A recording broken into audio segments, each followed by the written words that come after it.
sobre a terra, ninguém podia comprar nem vender de todos os habitantes da terra, ou seja, quando você lê Apocalipse 13 e Apocalipse 17, você vê um domínio de proporções realmente mundiais. Não tem como isso aqui ser localizado. A questão aqui é mundial. Esse é o primeiro ponto. Segundo ponto, é um governo populista, ele não é um ditador. Não pode ser um Saddam Hussein da vida ou um Mao Tse-tung. Por quê? Porque diz aqui, olha, Apocalipse 13, versículo 3. E toda a terra se maravilhou seguindo a besta, e adoraram o dragão porque tem autoridade sobre a besta, deu a sua autoridade à besta. Então é um governo que vai trazer uma solução para os problemas da humanidade, ainda que temporária. Ele tem uma dimensão até espiritual, porque o próprio dragão, que é o diabo, dá o seu poder a ele. Outro detalhe, ele vai mexer na liberdade das pessoas e na economia mundial. Porque diz que ninguém vai poder comprar ou vender, senão quem tem a marca do seu nome ou o número do seu nome. Então, ótimo. Outra coisa que eu aprendo, as pessoas não vão aderir ao anticristo pelas mesmas razões. Diz que só vai poder comprar e vender, Apocalipse 13, versículo 17, aquele que tem o nome, a marca ou o nome. A palavra ou, a conjunção alternativa, não aparece nas traduções, mas no grego você tem em alguns manuscritos bíblicos, o Códex Alexandrino, por exemplo, o Códex Sinaítico, fala o seguinte: não poderá comprar nem vender, senão aquele que tem a marca ou o nome. Quer dizer, você tem que ter uma coisa ou outra. E o que seria, em essência, essa marca da besta? Que é colocada por frontal entre os olhos e também na mão. É interessante que no Antigo Testamento, Deus tinha uma lei para os hebreus, que até hoje o judeu segue. Você já viu o judeu com aquela caixinha aqui na testa? Ele escreve ali dentro daquela caixinha um resumo da lei de Deus. E na mão também um resumo da lei de Deus. Por isso que ele vai orando com aquela caixinha na mão e na testa. O anticristo, ele faz uma paródia da ação de Deus. Ele também coloca uma marca na mão direita, no caso, e na testa. É porque os judeus hoje usam o tefilim, como o nome dessa caixinha, na mão esquerda, mas eu estou colocando apenas o fato de ter um sinal na testa e na mão. O anticristo, ele faz um tipo de decreto que parece aquele que Deus deu aos hebreus, ou seja, ele vai atacar, de certa forma, princípios da lei de Deus. É aí que você tem que atentar, tá bom? Ele vai atacar princípios da lei de Deus.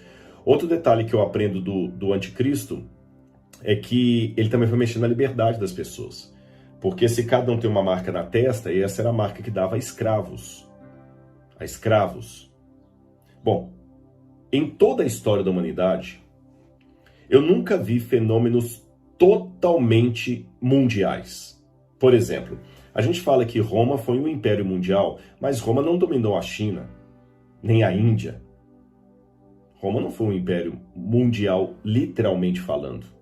A Grécia também, Alexandre o Grande conquistou muitas terras, mas não foi um império mundial, literalmente falando. Alexandre o Grande também não foi um império mundial.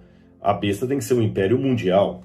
Outro detalhe que eu sei porque tem que ser mundial, porque Jesus compara o governo desse anticristo a uma época semelhante ao dilúvio, em que todos casavam e davam-se em casamento, até o dia em que veio o dilúvio e os levou a todos. Na época de Noé, aquele povo era a população mundial. Então esse governo tem que ser mundial.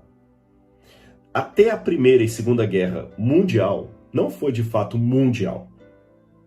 Vamos pegar a Argentina, por exemplo. A Argentina não se viu envolvida na Segunda Guerra Mundial.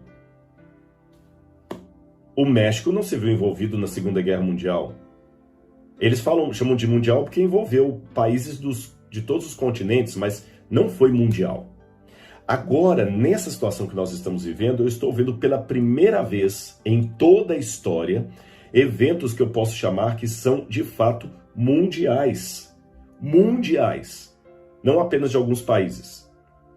E quais são esses eventos mundiais? Em primeiro lugar, você tem várias histórias de pandemias. Eu anotei aqui, você teve a gripe suína, você teve a H1N1, você teve a gripe espanhola, a peste negra. A peste negra diz que foi 500 milhões de pessoas que morreram devido à peste negra, isso dá quase um terço da população mundial. Mas de alguma maneira geográfica, a única pandemia que realmente reestruturou todos os países, sem exceção, foi o Covid. A peste negra, ela pegou uma parte da Ásia, mas ficou maiormente na Europa. Eu não sei da peste negra atingindo o sul da África ou as Américas.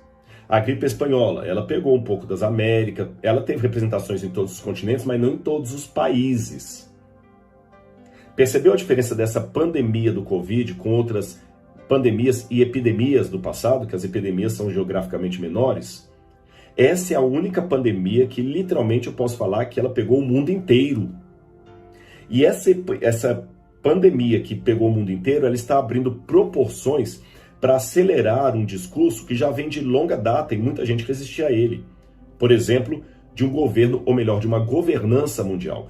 Na verdade, Albert Einstein já falava de um governo mundial, da necessidade de um governo mundial. Huxley falava de um governo mundial. Vários povos aqui já trabalhavam com a ideia de que nós precisamos ter um governo mundial. Isso aqui não é coisa nova. Bertrand Russell falava da necessidade de um governo mundial. Estou falando de gente do início do século XX. Só que agora nós estamos vendo que é mais do que uma necessidade, é uma demanda. Se não tiver um governo mundial, o mundo vai explodir. E achei interessante que até o secretário da ONU, Antônio Guterres, ele mesmo falou, por mais que as pessoas rejeitem a ideia de um governo mundial, não temos outro caminho. Ele falou isso recentemente, agora em 2020, num fórum da ONU. E ele falou, nós na ONU respeitamos a soberania nacional de cada país. E a soberania nacional de cada país é um dos pilares da ONU. Mas nós estamos percebendo que, em que pese a nossa defesa da soberania nacional de cada país, precisamos de uma governança mundial. Agora eles não estão falando tanto de governo mundial, mas de uma governança mundial, que para mim acaba sendo um eufemismo quase para a mesma coisa. A diferença é o seguinte, é que um governo mundial tornaria o mundo inteiro um só país. E eles sabem que isso aí é utópico. Jamais o Irã vai aceitar ser o mesmo país que os Estados Unidos. Jamais a Coreia do Norte vai aceitar ser um mesmo país junto com a Coreia do Sul. Jamais os países árabes vão aceitar ser um país só com israelenses todos juntos ali. Eles sabem disso. Eles sabem que as diferenças políticas, religiosas, culturais, governamentais impedem isso. Mas a estratégia deles agora está sendo de uma governança mundial. Por quê? O próprio Antônio Guterres e outros que eu posso falar com vocês aqui estão apontando que o mundo chegou a um tal momento que, se nós não unirmos politicamente, economicamente e colocarmos um representante de todos ali com efeito de lei, não vai funcionar. Porque a ONU, ela não tem deliberação para poder dar um efeito de lei sobre um país, ela dá recomendações. A ONU já admite que ela não cumpre esse papel.